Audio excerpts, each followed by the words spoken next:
Okay,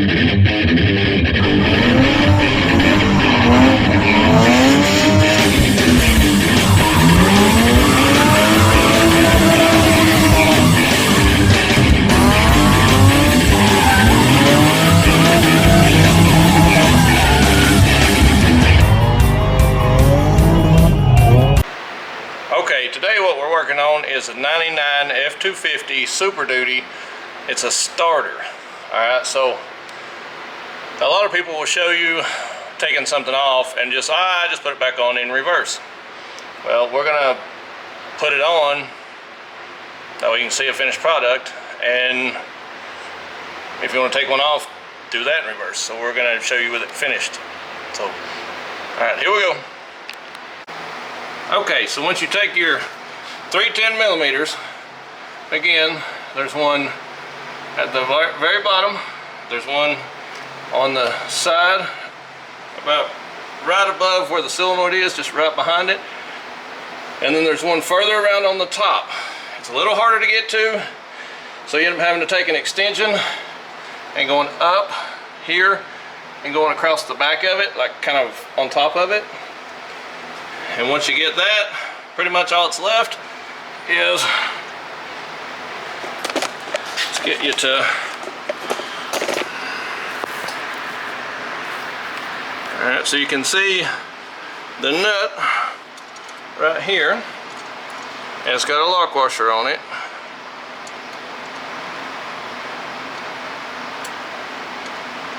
Take that back off.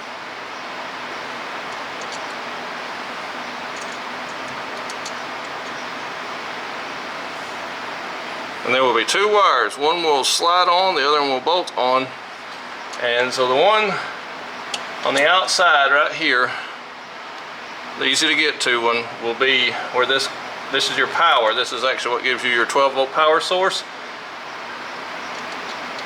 Let me find out what size this nut is.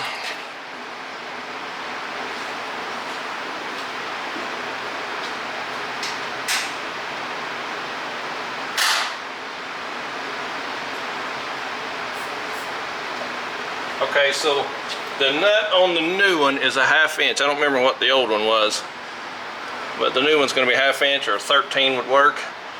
So you want to kind of turn this to somewhere that it's not going to hit anything, and you put your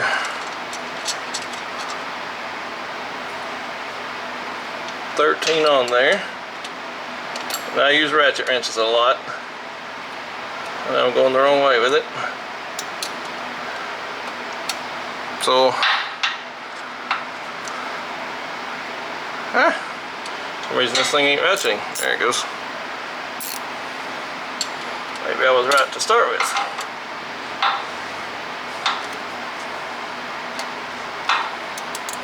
There we go. Alright, so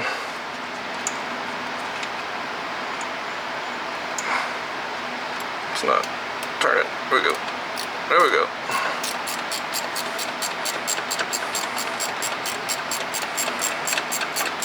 So you get that thing tightened up. It's got a lock washer on it, so you don't have to go crazy.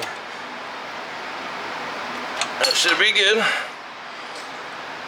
You'll feel that lock washer, you'll actually feel it as you're tightening. You'll feel it like it compresses when you're tightening the nut, and you can go just a hair more and that flattens it out. You can feel it once you get used to it. Alright, so now we got this deal here. It slides on, so right here somewhere, let me find him.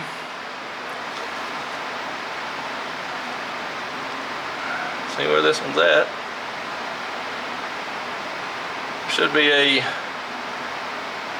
slip-on spade connector, unless they've changed it to the bolt-on style.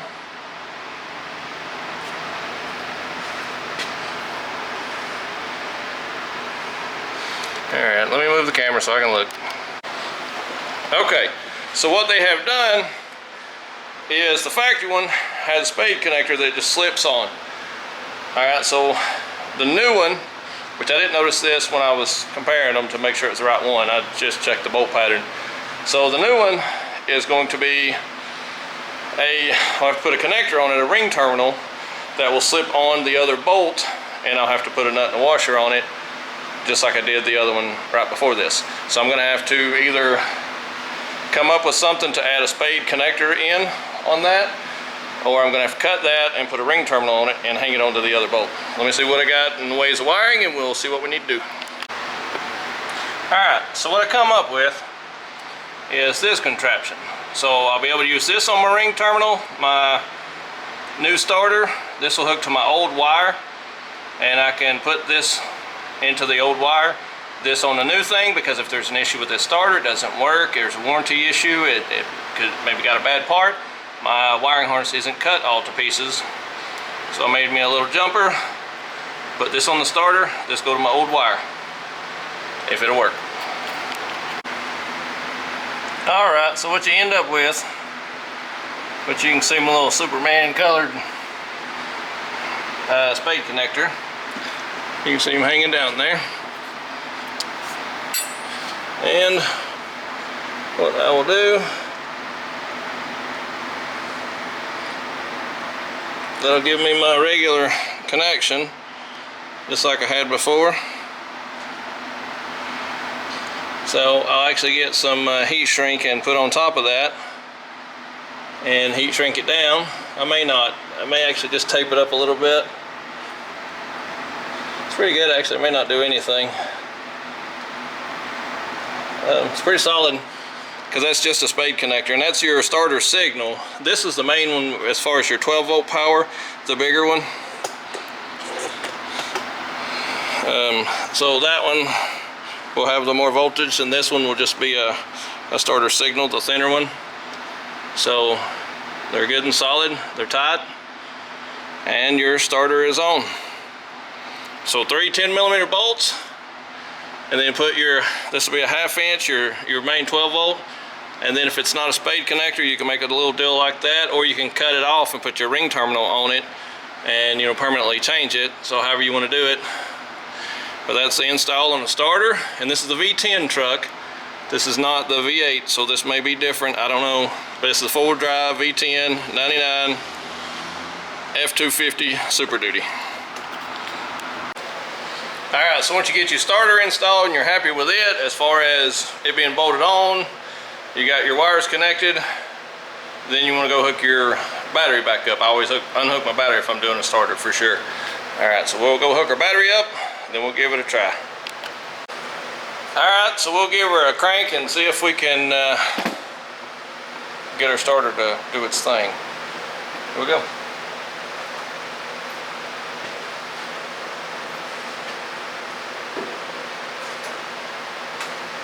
Got power, that's a good thing.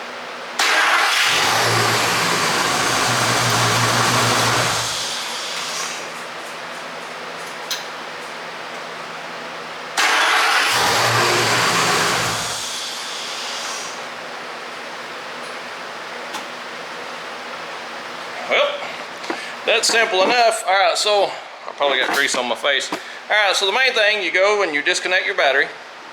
You go down to the starter, you unhook the 13mm, the main 12 volt, unhook it. Then there'll be a spade connector, you pull it, and then there will be 3 10mm. They're all on this side. There won't be any behind it or anything crazy, so there's going to be one right there that you can get to, no big deal. And then you have that big solenoid that's hooked to the starter itself. There's like a big piece on the side, and there'll be one just right above it, and there'll be one a little further back. It's a little harder to get to, but if you get an extension and bring it way out here and put your ratchet or whatever behind the starter on the length of it, and it'll go right to it, and you'll be able to unloosen it. And you saw how easy it went back together.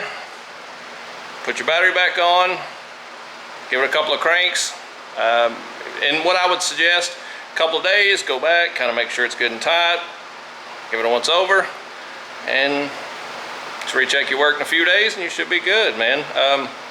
There's a torque spec on it, I'm sure, but their own stuff, and it's a starter. It's usually pretty straightforward. You tighten it until you feel like it, and that is aluminum, so you're actually bolting into aluminum, and with a steel bolt, Don't overdo it. And if you don't know, see what the torque specs are, get you a torque wrench and torque them to spec if you're uncomfortable tightening it by feel, but by tightening it, be like, in your mind, you're like, okay, that's good. We should be good there. If you're not comfortable doing that, get a torque wrench. That's how you get around not knowing how tight to tighten stuff. If you're afraid of bolting stuff up and unbolting because you're afraid of, how tight to put it when you put it back, afraid of breaking it, the way around that is a torque wrench. That's your fix. So there you go. And that is how to install a starter on a 99 F250 Super Duty V10 4-wheel drive automatic. I don't know if it's different on other ones, but that's what this one is. All right, guys, thanks for watching. I'm feeling high.